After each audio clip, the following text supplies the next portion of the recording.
तो चलिए आज हम आपको बताते हैं कि डायबिटीज़ के मरीज़ रोज़ सुबह खाली पेट क्या खाएं। दरअसल डायबिटीज़ के मरीजों को अपने खान पान का खास ख्याल रखने की ज़रूरत होती है। इसकी वजह यह है कि कुछ भी गलत खा लेने से ब्लड शुगर अचानक से बढ़ सकता है। यह सेहत के लिए नुकसानदायक साबित हो सकता है। खास तौर पर आप सुबह जो कुछ भी खाते पीते हैं उसका सीधा असर आपके ब्लड शुगर लेवल पर पड़ता है। ऐसे में डायबिटीज़ के मरीजों को सुबह ऐसी किसी भी चीज़ का सेवन नहीं करना चाहिए जिससे उनका ब्लड शुगर लेवल बढ़ जाए। वहीं कुछ ऐसी चीज़ भी है जिनका सुबह खाली पेट सेवन करने से ब्लड शुगर को कंट्रोल करने में मदद मिल सकती है। जैसे नंबर 1, अंकुरित मेथी। डायबिटीज़ के मरीजों के लिए सुबह खाली पेट अंकुरित मेथी का सेवन फ़ायदेमंद साबित हो सकता है। इसमें फाइबर भरपूर मात्रा में मौजूद होता है जो ब्लड शुगर को कंट्रोल करने में मदद करता है। साथ ही यह पाचन के लिए भी फायदेमंद है जिससे डायबिटीज़ के मरीजों में कब्ज की समस्या दूर हो सकती है। नंबर 2, भीगे हुए मेवे। डायबिटीज़ के मरीज सुबह खाली पेट भीगे हुए मेवे का सेवन कर सकते हैं। इसके लिए बादाम, अखरोट, किशमिश और अन्य ड्राई फ्रूट को रात में पानी में भिगोकर रख दें। अगले दिन सुबह खाली पेट इसका सेवन करें। इसमें प्रोटीन, फाइबर, मैग्नीशियम और एंटीऑक्सीडेंट गुण पाया जाता है जो ब्लड शुगर को कंट्रोल करने में मदद करता है। इसके सेवन से आपका पाचन भी दुरुस्त रहेगा। नंबर 3, पपीते का सेवन करें। डायबिटीज़ रोगियों को सुबह खाली पेट पपीते का सेवन करने की सलाह दी जाती है। दरअसल इसमें फाइबर भरपूर मात्रा में मौजूद होता है जो ब्लड शुगर को नियंत्रित रखने में मदद करता है। साथ ही यह शुगर स्पाइक को रोकता है जिससे डायबिटीज़ को मैनेज करने में मदद मिलती है। इसके अलावा पाचन क्रिया को भी मजबूत बनाता है जिससे कब्ज की समस्या से छुटकारा मिल सकता है। नंबर 4, मूंग दाल का सेवन। डायबिटीज़ के मरीजों के लिए मूंग दाल का सेवन करना काफ़ी फायदेमंद माना जाता है। इसका ग्लाइसेमिक इंडेक्स कम होता है जिससे ब्लड शुगर लेवल को कम करने में मदद मिलती है। साथ ही यह वज़न घटाने में भी मददगार साबित हो सकती है। इसके लिए आप सुबह खाली पेट या नाश्ते में मूंग दाल, स्प्राउट या चीले का सेवन भी कर सकते हैं। नंबर 5, दालचीनी का पानी। डायबिटीज़ रोगियों को सुबह खाली पेट दालचीनी के पानी का सेवन करने की सलाह दी जाती है। इसके लिए रात को सोने से पहले 1 गिलास पानी में 1 टुकड़ा दालचीनी भिगोकर रख दें। अगले दिन सुबह खाली पेट इस पानी को पी लें। इसके नियमित सेवन से ब्लड शुगर लेवल को कंट्रोल करने में मदद मिल सकती है। अब हम आपको बताते हैं नंबर 2, कौन सी चीज़ों को दोबारा गर्म करके खाना खतरनाक होता है। दरअसल रात की बची सब्जी, रोटी या चावल या खीर, इन सभी चीज़ों के फ्रीज में से निकालकर अगले दिन गर्म करके लोग खाते हैं। इससे खाने की बर्बादी रोकने और पके हुए खाने को खराब होने से पहले इस्तेमाल कर लेने का यह तरीका लगभग हर घर में दोहराया जाता है। बचे हुए चावलों से पुलाव और बची दाल से मिक्सी रोटी बनाकर लोगों को स्वादिष्ट खाना भी परोसने का एक बहाना मिल जाता है। लेकिन सभी तरह के फूड्स को गर्म नहीं किया जाता और कुछ फूड्स को दोबारा पकाना या गर्म करना आपकी हेल्थ के लिए बहुत नुकसानदायक भी हो सकता है। जैसे नंबर 1, पालक। पालक के पत्तों में नाइट्रेट पाया जाता है। जब पालक को दोबारा गर्म किया जाता है तो यह एमिनो एसिड के साथ रिफ्लेक्ट करके कैंसर कारक तत्वों में बदल जाता है। इसी तरह पालक को गर्म करने से विटामिन सी और विटामिन बी जैसे तत्व नष्ट हो जाता है। नंबर 2, चाय।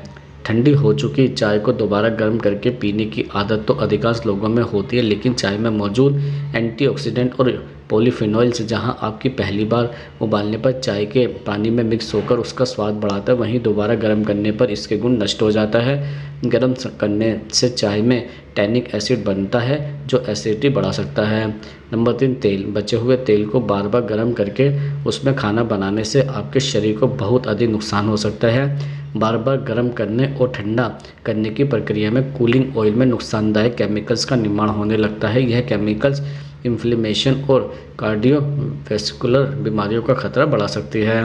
नंबर 4, बचा हुआ खाना। कई बार खाना गर्म करने से उसका स्वाद, टेक्सचर और पोषक तत्व नष्ट हो जाते हैं। इसी तरह कुछ फूड्स गर्म करने से स्वास्थ्य के लिए नुकसानदायक भी बन जाते हैं। हम आपको बताते हैं नंबर 3, किन लोगों को हल्दी का सेवन नहीं करना चाहिए।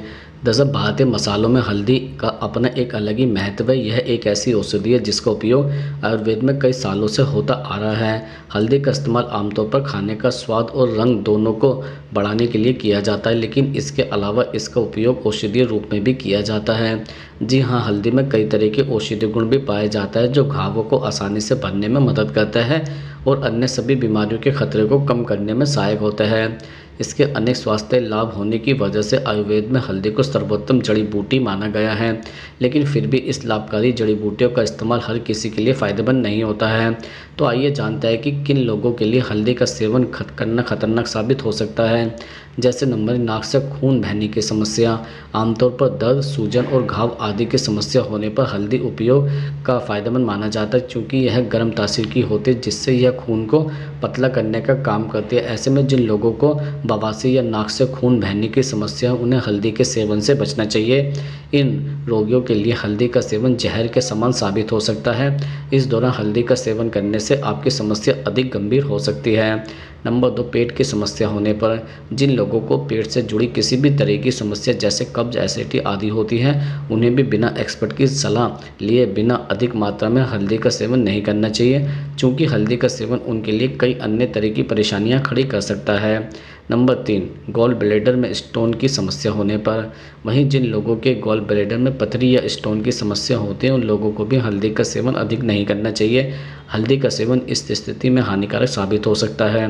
नंबर 4, प्रेगनेंसी होने पर प्रेगनेंसी में गर्म चीज़ों के सेवन की मनाही होती है। इस दौरान अधिक गर्म चीज़ों का सेवन करने से गर्भपात का रिस्क हो सकता है। ऐसे में यदि आप भी इस स्थिति से गुजर रहे हैं तो आपको भी हल्दी के अधिक सेवन से बचना चाहिए। साथ ही हल्दी का सेवन करने से पहले डॉक्टर की सलाह जरूर लेनी चाहिए। नंबर 5, खून पतला करने वाली दवाओं का सेवन करने पर जो लोग खून पतला करने वाली दवाओं का सेवन कर रहे हैं, उन्हें हल्दी का सेवन सीमित मात्रा में ही करना चाहिए, क्योंकि ऐसी स्थिति में हल्दी इम्यून सिस्टम के साथ रिएक्ट करके स्थिति को गंभीर कर सकती है। अब हम आपको बताते हैं नंबर 4, बढ़ती उम्र में दिल की सेहत को स्वस्थ कैसे रख सकते हैं। तो जैसे जैसे हम जिंदगी में आगे बढ़ते हैं, हमारा शरीर अलग अलग बदलावों से गुजरने लगता है और उम्र बढ़ने के साथ हमारी लाइफस्टाइल को एडजस्ट करना अहम हो जाता है। उम्र बढ़ने के साथ दिल की सेहत को बनाए रखना जरूरी है, वरना हार्ट हेल्थ पर बुरा असर पड़ता है। जैसे नंबर 1, फिजिकल एक्टिविटी रहें। दरअसल रेगुलर एक्सरसाइज दिल की सेहत के लिए बहुत ज़रूरी है। हालांकि यह अहम नहीं है कि वर्कआउट थकाऊ और बोरिंग हो। पारंपरिक व्यायाम के बजाय हुला हुपिंग, अपने कमरे में घूमना या पौधे लगाने जैसे व्यायाम करें। ऐसी एक्सरसाइज खोजें जो आपको खुशी दे और आपको चलता फिरता रखे। नंबर 2, हेल्दी खाएं। पौष्टिक आहार का सेवन करना दिल की सेहत के लिए आवश्यक है, लेकिन इसका मतलब यह नहीं है कि आपको अपना पसंदीदा भोजन छोड़ना होगा। आप क्रिएटिव तरीके से ऐसी डिशेस पकाएं जो हार्ट के लिए अच्छी हो। नाश्ते में सब्जी से भरपूर स्मूदी बाउल ट्राई करें या अपने भोजन को तिल और सूरजमुखी के बीजों से सजाएं। नंबर 3, दिल खोलकर हंसें। खुलकर हंसना सबसे अच्छी दवा है और यह आपके दिल की सेहत को बेहतर बनाए रखने का भी बेहतरीन तरीका है। हंसने से तनाव कम होता है, ब्लड फ्लो बेहतर होता है और आपका मूड अच्छा होता है। नंबर 4, लोगों से कनेक्टेड रहें। सोशल कनेक्शन दिल की सेहत के लिए बहुत ज़रूरी है, इसलिए दोस्तों और परिवारों के साथ जुड़े रहने की कोशिश करें। अपने करीबियों के बीच रहें, उनके साथ फन गेम खेलें, एक खुशनुमा शाम बिताएं या कहीं पर जाकर साथ पिकनिक बनाएं। मीनिंगफुल रिलेशनशिप बनाने से आपके दिल की सेहत पर पॉजिटिव असर पड़ सकता है। नंबर 5, नींद को तरजीह दें। अच्छी नींद दिल की सेहत के लिए ज़रूरी है, इसलिए सुनिश्चित करें कि आप हर रात पर्याप्त आराम कर रहे हैं। एक स्लीप शेड्यूल बनाएं जो आपको आराम करने और सोने से पहले तनाव दूर करने में मदद करे। गहरी नींद के लिए किताब पढ़ने, वार्म बाथ लेने या सूदिंग म्यूज़िक सुनने की कोशिश करें। नंबर 6, हाइड्रेट रहें। प्रॉपर हाइड्रेट दिल की सेहत के लिए ज़रूरी है, इसलिए सुनिश्चित करें कि आप पूरे दिन पर्याप्त पानी पी रहे हैं। आप रसीले फल और सब्जियों का भी सेवन कर सकते हैं या फिर स्मूदी का सेवन कर सकते हैं। हाइड्रेशन बनाए रखने के लिए पानी की बोतल को हर जगह अपने साथ ले जाएं। अब हम आपको बताते हैं नंबर 5, 30 साल की उम्र के बाद मोटापा घटाने के लिए क्या करें। दरअसल 30 साल की उम्र तक ज़्यादातर लोग मोटापे से ग्रस्त हो जाते हैं। यदि आप भी इसमें शामिल हैं तो जिम ज्वाइन करने से पहले यहाँ बताए गए टिप्स ज़रूर फॉलो कर लें, क्योंकि यह बॉडी को फैट फ्री बनाने में बहुत अहम रोल निभाता है, जिसे आमतौर पर ज़्यादातर लोग नज़रअंदाज करते हैं और जिम जाने के बाद भी लंबे समय तक फैट से परेशान रहते हैं। अब हम आपको बताते हैं कि 30 साल के बाद वज़न कैसे कम कर सकते हैं। जैसे नंबर 1, ज़्यादा तनाव ना लें। हालांकि 30 की उम्र में टेंशन की कमी नहीं होती है, लेकिन यह समझना जरूरी है कि तनाव आपके वज़न घटाने की जर्नी को धीमा कर सकता है। इससे कोई फ़र्क नहीं पड़ता कि आप कम कैलोरी का सेवन करके और सस्ती से व्यायाम करके कितना भी प्रयास करें। यदि आप तनावग्रस्त हैं, वजन घटाना आपके लिए सुनिश्चित मुश्किल ही रहेगा। नंबर 2, संपूर्ण नींद लेने की कोशिश करें। ज़्यादातर लोग अपनी नींद को प्रायोरिटी नहीं देते। ऐसे में ना तो उनके सोने का कोई फिक्स टाइम होता है, ना ही उठने का, और ना ही वह बात पर ध्यान देता है कि वह 6 से 7 घंटे की पर्याप्त नींद पूरी कर रहा है या नहीं। नींद की कमी मोटापे समेत कई गंभीर हेल्थ प्रॉब्लम का कारण बनते हैं। ऐसे में ज़रूरी है कि आप अपने नींद के साथ बिल्कुल भी खिलवाड़ ना करें। नंबर 3, शुगर डाइट, सोडा शराब से दूरी बना लें। 30 की उम्र से ज़्यादातर लोग शुगर डाइट, सोडा शराब जैसे नशीले पदार्थों का सेवन नियमित रूप से करने लगते हैं। ऐसे में वेट लॉस कर पाना बहुत मुश्किल हो जाता है, क्योंकि यह सभी ही चीज़ें बॉडी में फैट को बढ़ाने का काम करती है। हालांकि डाइट सोडा को कैलोरी फ्री ड्रिंक बोला जाता है, लेकिन इसमें मिला आर्टिफिशियल स्वीटनेस सेहत के लिए खतरा होता है। नंबर 4, जंक फूड खाने से परहेज करें। जंक फूड खाने वाले लोगों में सबसे ज़्यादा मोटापे की समस्या होती है। ऐसे में यदि आप मोटापे से छुटकारा पाना चाहते हैं तो सबसे पहले अपनी डाइट से जंक फूड और फास्ट फूड को पूरी तरह से हटा दें। इसकी जगह पर आप होम फूड खाएं। यदि आप खुद कुक करते हैं तो यह प्रोसेस आपके लिए थेरेपी जैसे साबित हो सकता है। नंबर 5, उपवास रखें लेकिन भूखे ना रहे। फास्टिंग प्लान वेट लॉस में फ़ायदेमंद होता है, लेकिन यह भूखे रहने से पूरी तरह से अलग है, क्योंकि इसमें आपको पूरी तरह से खाना नहीं छोड़ना होता है, बल्कि इसमें आपको खाने की क्वालिटी और क्वांटिटी पर ध्यान देना होता है। साथ ही यह भी सुनिश्चित करना होता है कि आप खाना तभी खाएं जब आपको भूख लगे और पेट हमेशा खाली रहने दें। नंबर 6, प्रोटीन ज़्यादा मात्रा में लें। हर मील में प्रोटीन की मात्रा शामिल करना वेट लॉस के लिए ज़रूरी है।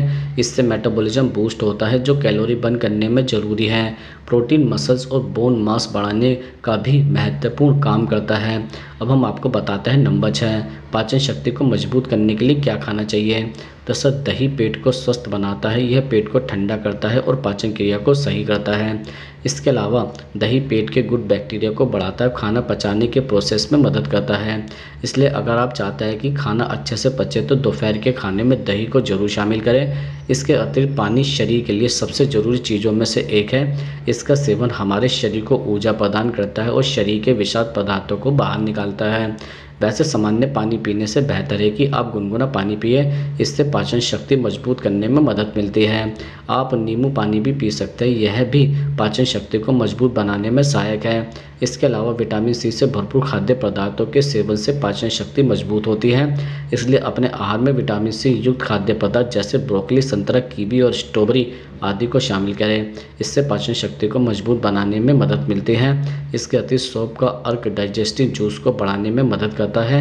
यह खाना पचाने में तो मदद करता ही है, साथ ही पेट से जुड़ी समस्या जैसे कि कब्ज, अपच और ब्लोटिंग की समस्या से राहत दिलाने में मदद करता है। तो इसके लिए हर बार खाना खाने के बाद 1 चम्मच सौंफ लें और इसे धीरे धीरे चबाकर खाएं।